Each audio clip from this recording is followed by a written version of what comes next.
Ya, selamat berjumpa kembali di channel saya 61,8% Technical Analysis Course. Kemarin saya munculkan video pembelajaran terakhir di teori dasar teori yang saya pakai. Hari ini Selasa tanggal 14 Juli saya mau nge-review karena udah lama juga saya nggak review saham. Saat ini saya mau review saham BBCA. Kalau video terakhir saya di saham BBCA itu tanggal 5 Juni, kurang lebih areanya ada di sini. Nah, ini time frame dengan 1 jam. BBCA dia ngebentuk harga tertinggi lagi, dia break top ini. Jadi 1 jamnya masih uptrend, teman-teman. Nah, ketika harga di sini, kenapa saya nggak memanfaatkan posisi harga di sini? Karena area koreksi dia nggak mencapai di 38,2. Terus kedua, kalau di video tanggal 5 Juli itu saya bilang dibayangin oleh area koreksi satu harinya udah di atas 61,8%. Itu yang membuat saya nggak ambil. Ya mungkin teman-teman ada yang trading, tapi ya kurang lebih dengan menggunakan mengidentifikasi top dan bottom, kita melihat breakdown time frame, kita lihat gelombang di dalam gelombangnya lagi.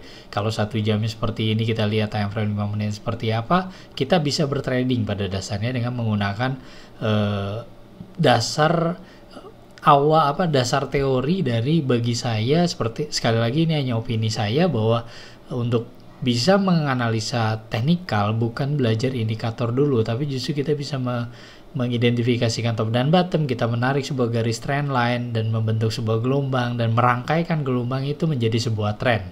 Ya, teman-teman bisa review di video pembelajaran, saya udah upload 4 video, silakan dipelajarin. Ya, kita langsung aja di BBCA. Harga sekarang dia udah break top dan udah di 31.000, mendekatin top terakhir satu hari 32.200. Jadi ini adalah masih area koreksinya satu hari dan 1 jamnya masih uptrend gitu. Sebelum saya bahas, nanti akan lebih banyak detail di 1 jam. Kita lihat dulu time frame, review dulu time frame 1 bulannya. 1 bulan BBCA dia belum masuk menyentuh area koreksi. Pertanyaannya apakah ini akan menyapai atau enggak, ya kita tinggal lihat pergerakannya. Lihat 3 candle di bulan, tinggal kita lihat nanti akhir bulan Juli dia akan naik menutup terus ke atas atau dia malah turun, tinggal kita lihat pergerakannya. Cuman lihat 1 bulannya monthly-nya dia belum masuk ke area koreksi. Kalau di video kemarin kita bisa menyatakan bahwa area ini jangan-jangan topnya belum fix, tapi di time frame daily emang sedang downtrend. Nah, kita tinggal lihat perubahannya seperti apa. Di time frame satu harinya tadi di time frame 1 jam saya ngelihat dia masih downtrend. Ini udah mulai mendekati garis support terakhir di sebuah rangkaian downtrend di daily-nya. Jadi kalau dia break ini ada kemungkinan dia tembus ke atas. Jadi ada perubahan. Kalau di sini ada perubahan, berarti time frame 1 bulannya bisa jadi emang ini bagian dari impuls 1 bulan. Tapi sementara kita bisa lihat pergerakan ke depan seperti apa. Nah, kita mulai fokus di 1 jamnya karena bukan karena bertrading dengan satu jam, kenapa enggak 1 hari enggak. Saya kalau udah menggunakan konsep trend ini, saya akan melihat saya bertrading di posisi time frame apa, karena emang pergerakan yang bisa dimanfaatkan di dalam time frame itu gitu. Istilahnya gini, kalau saya trading di daily berarti saya cuma memanfaatkan koreksi daily. Nah, kebetulan area koreksi daily itu ada di time frame uptrendnya 1 jam. Nah, jadi saya akan lihat pergerakan time frame 1 jam seperti apa ke depannya. Nah, ini area koreksi. Jadi ini akan turun ke bawah, ini area koreksinya. Kalau dia menyentuh area koreksi ini, kemungkinan bisa jadi di sini ada momen untuk kita bisa masuk karena prediksinya dia akan naik. Karena ini baru menyentuh support kedua, karena ini areanya ketiga. Jadi ini trennya masih kuat kalau berdasarkan trend line-nya 1 jam gitu di gelombang kedua. Ini kan berarti fase pertengahan kita sebut. Tapi kalau di 1 jam ini udah mulai masuk ke jangan-jangan fase akhir karena downtrendnya udah mulai melemah, ini udah mau di break gitu. Nah, kita lihat di time frame 5 menit apakah top ini udah fix. Kita breakdown time frame 5 menit, ya dia udah fix, dia break bottom ini sebagai koreksi, terus dia impuls, ya harusnya koreksi, dia break ini impuls, koreksi ini tidak melebihin, dan sekarang dia sedang impuls. Kita lihat, berarti target dia harus break sampai ke bawah, terus nanti koreksi sampai mendekati ke harga area koreksinya 1 jam. Nah, dengan kondisi begini, BBCA gimana? Kalau kita emang mau memanfaatkan perubahan di 1 jam, di koreksinya 1 jam, kita menghadapi sebuah risiko yang ada. Ya, kita buka di Excel-nya. Ya, ini Excel-nya saham BBCA hari Selasa. Ini area koreksinya saya ambil koreksi ideal 61,8, 28.910. Kerugian kita ngadepin 5%, teman-teman.